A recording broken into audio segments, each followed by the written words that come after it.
So this is my view. This is my view. And this is just my view, just my view there. I keep saying that, whenever I see a black guy and a white woman, I always stay, I'm like, wait, what's happening? And the black guy looks like he's trying to beat me up. And I'm like, okay, cool, chill, relax. I'm just staring at you.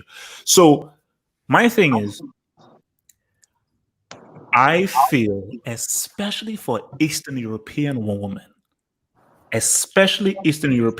that white women are with black guys because of the fetish and the sexual fantasy. It isn't real. It is purely a physical sexual attraction because of what they see black men as. Now, it could be the whole thing of like, oh man, they've got huge dicks, all that kind of stuff. But it's purely a physical sexual thing. It isn't very real. So we come back to Sam now. Do you feel that most, now I'm not saying all, but do you feel most unions, when you see a white woman and a black man, is purely a physical sexual thing and nothing more? Or do you think that is wrong to have that kind of sweeping statement?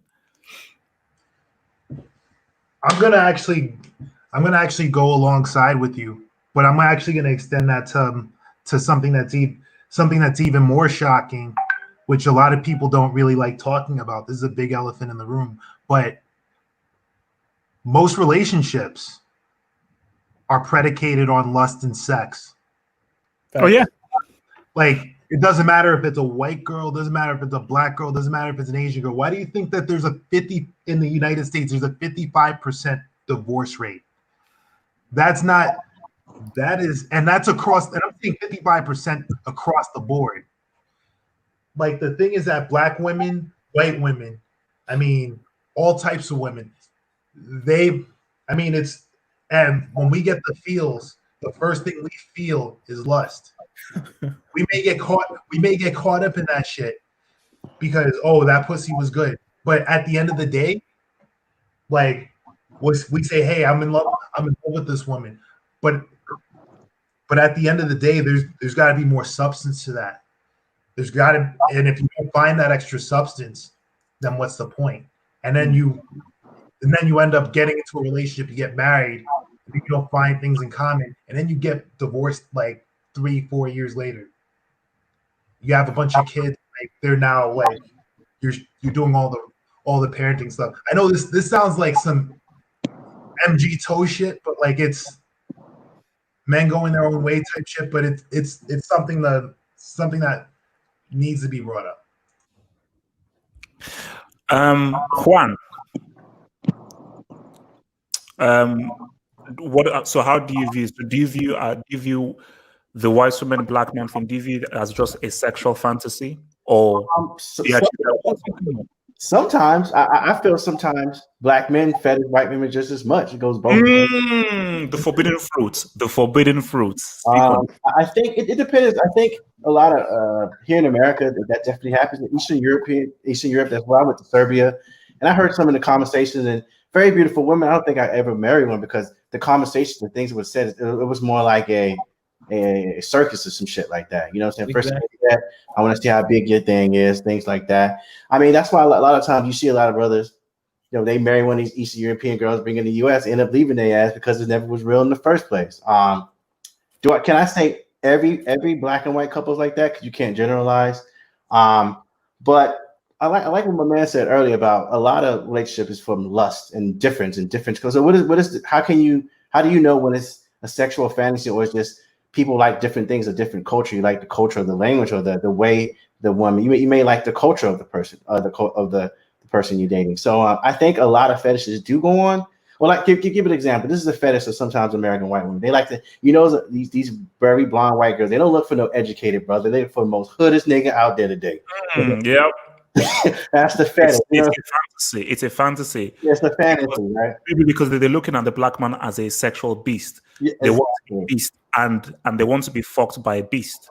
Exactly. So they like this stereotype they have is like we have the dicks, or we're strong, we're dominant, and if you're not that way, if you're not that type of black guy, you're like an Urkel type black guy, you're not going to get talked to. But I can't generalize and off everything like that. But you can find, I think you can find some. But I noticed it when I was more in Europe, though, when I was in Serbia and Poland. Man, it was so much of a fantasy. I feel like I was in a fucking zoo.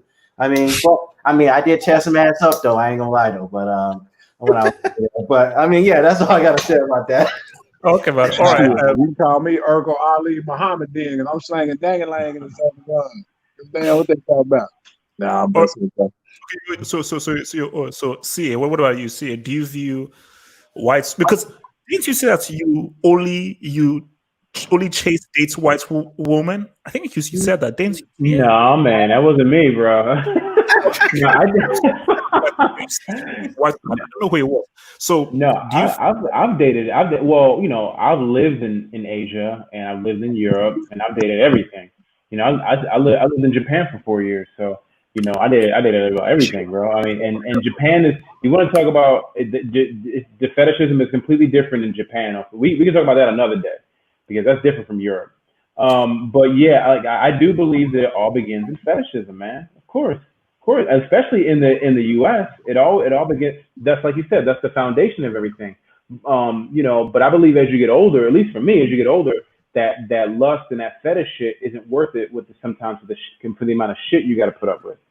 You know what I'm saying? Because you could be dating like a really cute non-black girl or whatever, but the amount of stuff you got to put up with is just not worth it. I mean, as you get older, and you don't hit every kind of pussy every which way, that shit just doesn't become worth it anymore. Especially if they want a relationship, they're gonna get married. It's like, nah, I'm cool off that. You know, I just do. I mean, we could fuck, but I'm like, I can't get married to you. You know, kind of thing. I want to jump in real quick on that because, like, just off of what I said before, and this is also off of what Raymond said just before he left. You could be with a black woman and literally not contribute anything. It goes the same way with relationships. I mean, you could be with a black woman because people talk because the way I hear a lot. I mean, the emphasis on like, okay, you should be with a black woman just because they're not gonna get with you off of fetishizing. I mean, we see people in the hood that run through like 1, 3, 4 women, get them all pregnant, and I'm just saying, bro. Like, but Sam, can I ask you? Do you think that there are benefits of being with somebody from the same culture as you, for raising your kids, for your mental health, for your peace of mind, all that? Do you think there's benefits of dating somebody with this, and not just an American and another American, but I mean a black American and a black American, or a Cambodian and a Cambodian, or a Vietnamese and a Vietnamese? Is there advantages? There are advantages. But the thing about it also you got to consider is the marriage rate and the divorce rate in the black community. They're both very, very, I mean, they're both going in different directions. The marriage rate is very low and the divorce rate is very high. It's higher. It's one of the highest divorce rates in the entire United States. Wait. I want to just get everyone's views on this. I'm going to go back. So, Corey White, black, white, do you think it's just purely a sexual, physical thing, or? I think it has a lot of its. I think it's got a lot of strong roots in sexual things, fetishism. You know, I think in American culture, sex is sold us in so many different ways that we don't know a lot of times what it is we like. We just think with our small head as opposed to thinking with our big head most of the time. We make those mistakes. You know, and then we try to go back and cover them up, i.e. child support and, you know, having a baby mama with a bad relationship with the baby mama. But I think to some degree, yeah, interracial relationships, especially with, you know, white women, a lot of times start largely with the fetish, you know, one way or another or both, you know, myself not being excluded from that, in that I've been approached on dating websites, you know, which are essentially, you know, undercover speakeasy hookup sites. You know, they you know, they come at you with this sexual undertone, or sometimes just straight out with it, like the brother said. You know, let me see how big your dick is. You know, let me see what you can do with that thing. You know, and sometimes, you know, just based on, you know, physical attributes, I may oblige. You know, I may just show it to you. You know, let you do what you want with it, you know. But you know, getting back to a serious point, I think that yes, that a lot of it is fetishism. Some people have these, you know, one that I've gotten, and I ask these questions. It's funny we're having this. I ask these questions, you know, what is it that you like about me? What is it that you like about black men? Like, why do you date black men? You know, Mexican gal or Asian gal or white gal, you know, what is it that you like about me? Is it my skin? Is it my this? And it's usually some of the same things, right? It's you know, black men, you know, treat so much better. Black men have this kind of swag about them. Black men are more confident, you know, and all this stuff. A lot of it I've also heard are comparing us to their own men and their own culture. You know, Mexican men are this way or white men are this way, and black men are so much, you know, better because of X, Y, Z. So they tend to gravitate toward it. I've even had the one that says, you know, I like the contrast of the skin, you know, and so hey, brother, you asked a question. I'm just giving it to you like we told it. Nah, he's not wrong. I dated a white girl, and when we lay in bed, she was just like, she put her arm inside of mine and she'd be like, I love this. And that's a psychological thing. And I was like, what? Hold on, brother. That's what's happening. Bro, come on to the South there, brother. Oh, UK lying. brother, they're hosting this show. UK brother. And you African too? Oh yeah, they gonna love you, nigga. but it's not. We're not even talking. The reputation. We ain't even like that, bro. We ain't even like that out in these streets, man.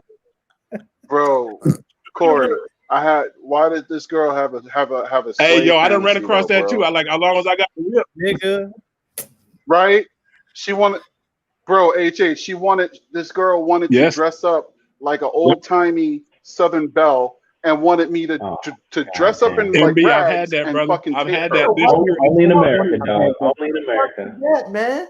I had that one. I'm a one up you on that one. The same chick wanted me to piss on. I'm like, all right, it's time to go. Did she want you to piss on her as a slave? It's from inadvertent squirt.